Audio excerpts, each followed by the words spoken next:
Me llamo Rodrigo Velázquez Ríos. Tengo 69 años.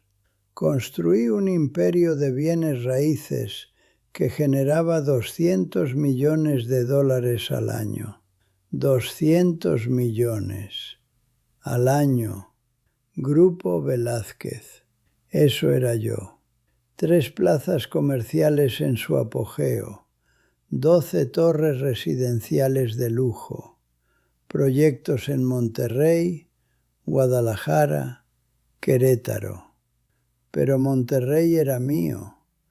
Tenía una penthouse en Valle de San Ángel, con ventanas del suelo al techo que miraban al Valle de Santa Catarina, a la Sierra Madre en la distancia. Tenía una esposa llamada Leticia durante 26 años. Tenía 3 hijos. Rodrigo Jr., Alejandra y Manuel. Amigos que eran gobernadores estatales. Conocía ministros federales. Iba a las cenadurías privadas en San Pedro Garza García, donde los verdaderos hombres de negocios se reúnen después de cerrar un trato importante. Conocía a los directivos de Cemex. Conocía a los dueños de Grupo Monterrey. Yo era alguien. Yo era un constructor. Yo era un hombre que hacía cosas que duraban. Y entonces, en menos de un año, lo perdí absolutamente todo. No por una mala decisión de negocio, no por un colapso del mercado de bienes raíces. Lo perdí todo por la cocaína, por decisiones que tomé en fiestas, por decir que sí cuando debería haber dicho que no. Ahora vivo en un cuarto alquilado en Colonia Independencia, Monterrey, a 3 kilómetros de donde solía ser alguien importante.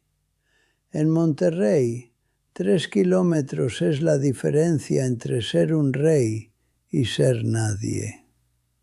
Era finales de 2003. Yo tenía 56 años. Grupo Velázquez acababa de terminar la plaza comercial gigante en el norte de Monterrey. Fue el proyecto más ambicioso de mi carrera. 200.000 metros cuadrados, 38 tiendas, un cine de última tecnología, una zona de restaurantes. Fue un éxito desde el primer día. La gente venía, los inquilinos pagaban, los bancos estaban felices. Fue la culminación de todo lo que había trabajado durante 40 años. Celebramos en una cenaduría privada en San Pedro. Una de esas casas viejas que solo los hombres ricos conocen. No aparece en guías, no está en redes sociales, simplemente existe. Donde se hacen los verdaderos negocios, donde los hombres todavía pueden hablar de dinero sin que alguien esté grabando. Estaban mis socios, mis abogados, y estaban otros hombres también, hombres con acceso a cosas diferentes. Uno de ellos, Héctor, se acercó a mí en un cuarto oscuro. Me ofreció una raya de cocaína. Solo eso, una raya. Yo nunca había consumido coca, nunca. Ni en la universidad en el TEC, ni en Miami en los 80, nunca. Creía que era para los débiles, para gente sin disciplina, para hombres que no podían controlar sus mentes. Yo controlaba todo en mi vida. Entonces acepté la raya. No voy a fingir que fue una revelación espiritual. Lo que sentí fue despierto, totalmente despierto. Como si hubiera vivido en una niebla y alguien abriera una ventana grande. Mi corazón latía fuerte, mi mente estaba clara. Las voces eran más claras, los colores eran más brillantes. Por primera vez en años sentí que podía conquistar el mundo, como si pudiera construir 10 plazas gigantes, como si fuera invencible. Y eso fue lo malo, porque esa sensación es una mentira hermosa, una mentira que quieres creer.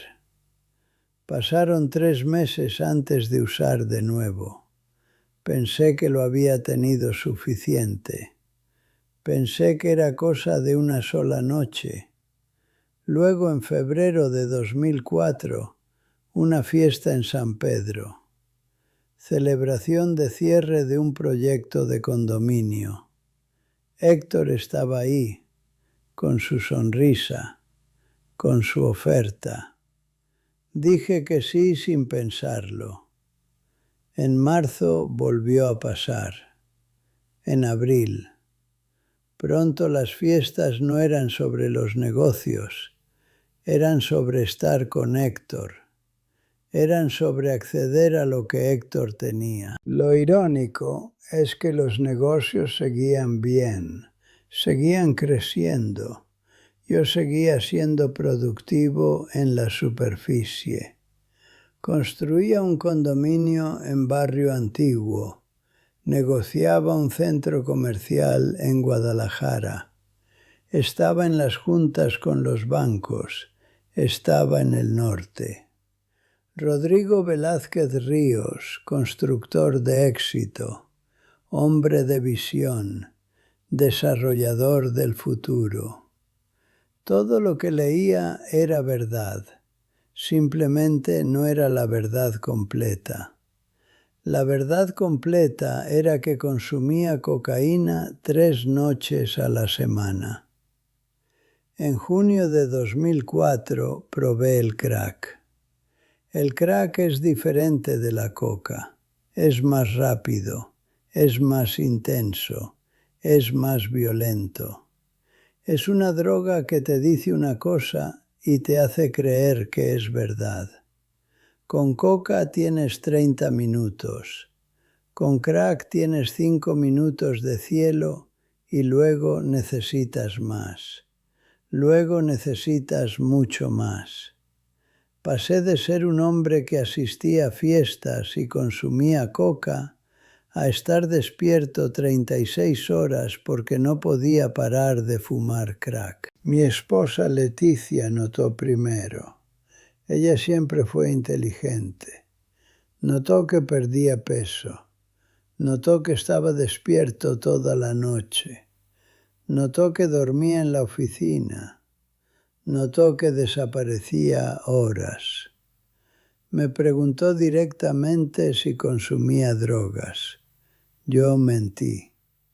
Le dije que era estrés. Le dije que era trabajo.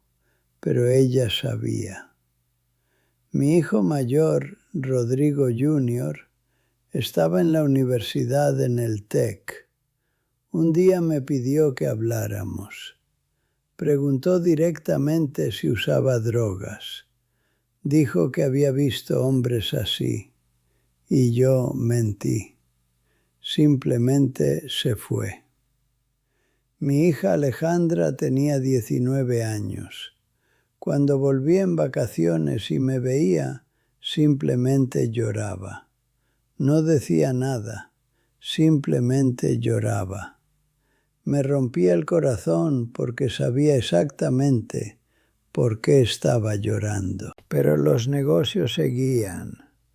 Los negocios funcionan si construiste bien los cimientos, si tienes buenos empleados, si tienes buenas estructuras. Yo tenía todo eso.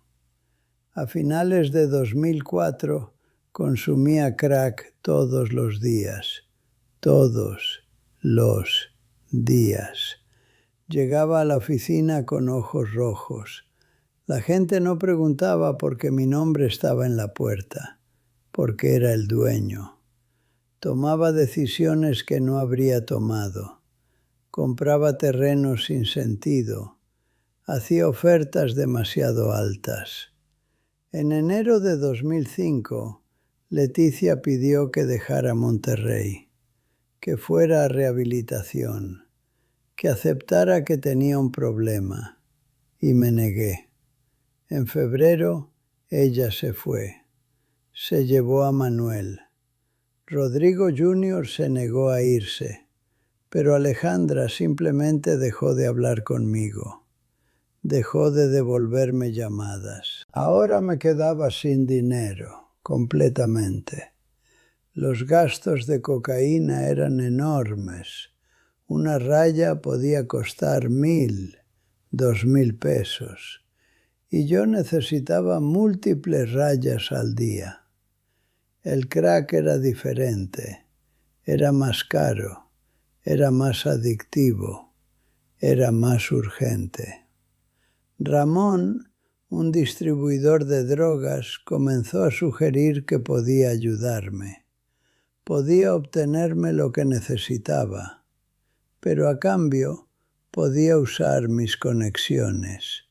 Podía usar Grupo Velázquez como una cobertura. Podía usar mis documentos, mis cuentas bancarias, mi credibilidad en los bancos, mi reputación. A través de mis conexiones en la industria de bienes raíces, Ramón fue capaz de establecer líneas de crédito. Fue capaz de acceder a dinero de mis cuentas. Fue capaz de usar el nombre de Grupo Velázquez para hacer compras que no tenían sentido, transacciones que no correspondían a proyectos reales. Y el dinero se dividía. Parte para mí para la droga, parte para Ramón y su operación de narcotráfico. Fue lavado de dinero simple, aunque nada de esto fue simple. Fue complicado, fue criminal. Fue perder mi empresa lentamente mientras la estaba literalmente entregando a los hombres que me estaban suministrando drogas.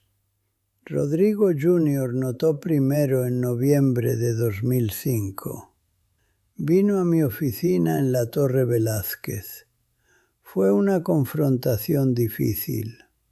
Me dijo que había visto discrepancias en los números. Me dijo que había hablado con los contadores. Me dijo que sabía que algo estaba muy mal. Me dijo que él quería proteger a Grupo Velázquez. Me dijo que quería protegerme, pero que no podía quedarse en una empresa que estaba siendo destruida desde adentro, que no podía ser parte de esto. Se fue a la Ciudad de México para trabajar en una empresa de consultoría. Renunció formalmente. Mi hijo simplemente se fue. Envió una carta explicando su decisión. Decía que amaba a su padre, pero que no podía estar asociado con lo que estaba sucediendo. En diciembre de 2005, mi junta directiva estaba en pánico absoluto. El auditor externo había venido a revisar nuestros libros. El auditor vio lo que estaba pasando, vio los números que no cuadraban, vio las transacciones que no tenían sentido. Vio el dinero que desaparecía. Mi presidente ejecutivo, Javier Corona, un hombre que había trabajado conmigo durante 16 años, que había visto crecer Grupo Velázquez desde prácticamente nada, vino a verme el día antes de Navidad de 2005. Tenía reportes, tenía documentación, tenía pruebas. Se sentó frente a mí en mi oficina con vista a Monterrey y preguntó directamente si estaba usando drogas. Por primera vez en meses, en años, dije la verdad. Le dije que sí. Le dije que había pasado de la coca al crack. Le dije que estaba endeudado con Ramón y sus hombres. Le dije que probablemente acababa de perder Grupo Velázquez. Y Javier lloró.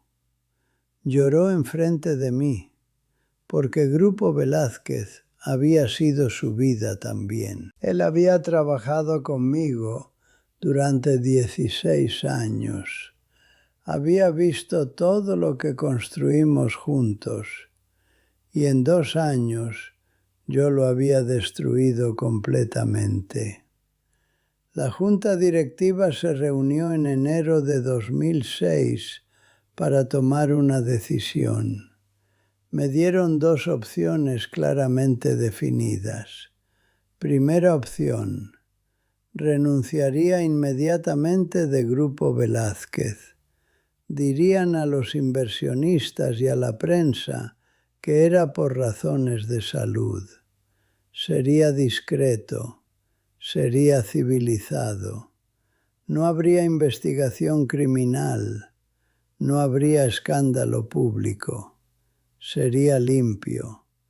Sería como si simplemente desapareciera. Segunda opción: reportarían todo a las autoridades federales, los delitos federales, el lavado de dinero, la asociación con el crimen organizado. Iría a la cárcel federal, probablemente por muchos años. Elegí la primera opción, la opción discreta. Renuncié de Grupo Velázquez en enero de 2006. Simplemente desaparecí. Ahora sin ingreso y gente que me quería muerto. Ramón. En febrero, Rodrigo Jr. volvió. Confrontación. Sabía todo sobre el lavado de dinero. Dijo que iba a renunciar formalmente. Dijo que me amaba como padre, pero que detestaba al hombre en que me había convertido. Luego se fue. No hablé con él 3 años. Leticia presentó divorcio. Se llevó a Manuel. En abril el gobierno investigaba documentos, dinero, delitos financieros. Redada, publicado. El Norte lo cubrió. Constructor bajo investigación federal por lavado de dinero. Mi cara en el periódico. Mis hijos vieron. Mi esposa vio. La comunidad vio. En Monterrey caer así es lo peor. Todos saben. Todos hablan. Todos recuerdan. El hombre que construyó imperio, el hombre que cayó en vicio. 2 años investigación, consumiendo para escapar, deudas con Ramón, amenazas. En julio 2006, Ramón vino. Me mostró foto de Alejandra. Sabía dónde iba. Lo más aterrador, entendí que había puesto en peligro a mis hijos. Llamé Policía Federal. Conté toda la historia. Arrestado 2 semanas después. 4 años prisión. Centro Federal en Apodaca. Oscuro. Merecía estar. Sin drogas. Abstinencia crack es imposible. Cuerpo duele. Mente rota, ves cosas. Después de 3 semanas, carta de Alejandra. 2 páginas. Sabía lo que hice, pero quería que supiera que aunque enojada, avergonzada, era mi hija, y quería que yo viviera. Esa carta salvó mi vida. Literalmente salvó mi vida. Cuando salí en 2010, tenía 64 años. No tenía nada. Mi hermana permitió quedarme. Busqué trabajo. Nadie contrata a quien estuvo en prisión federal. Encontré cuarto en Colonia Independencia, 2,000 pesos al mes, 12 pies por 14 pies, una ventana, una cama. He vivido aquí 14 años. Tengo una pequeña maqueta de la plaza comercial gigante en la ventana. Mi primer éxito. Es lo único que quedó. Trabajo en una tienda de abarrotes. Salario mínimo. 6 días a la semana. No tengo días libres. No tengo vacaciones. Tengo un trabajo. Tengo un cuarto. Tengo a Alejandra que me visita 2 veces al año. Tengo un grupo de recuperación. Una iglesia pequeña donde se reúnen los que cayeron. Rodrigo Jr. finalmente respondió una carta el año pasado. Escribió que ahora tiene sus propios hijos. Quería que supieran por qué sus abuelos no están en sus vidas, que merecían la verdad. Pidió que escribiera una historia, que fuera honesto, que tal vez sus hijos entendieran que los hombres fuertes a veces caen, que incluso los hombres en Monterrey que construyen imperios pueden quebrarse, que la droga no es una cosa de gente débil, es una enfermedad que viene por cualquiera que abre la puerta. Eso es lo que estoy haciendo aquí. Estoy siendo honesto. Estoy contando esta historia.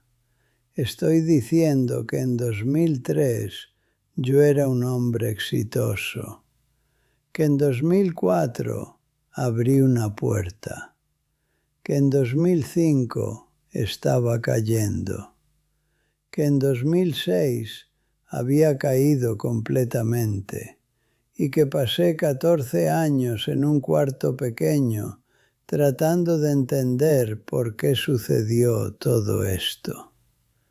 La verdad es que nunca había consumido en mi vida anterior. Yo era un hombre de negocios, estaba enfocado, estaba determinado, estaba seguro de mí.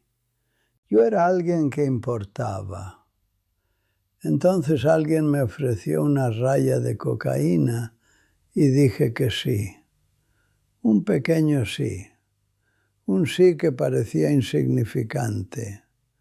Un sí que parecía como si no fuera a cambiar nada en mi vida. Pero ese pequeño sí fue el momento exacto en que mi vida cambió completamente. Fue el momento en que el hombre que creía que era comenzó a morir y un hombre diferente comenzó a nacer.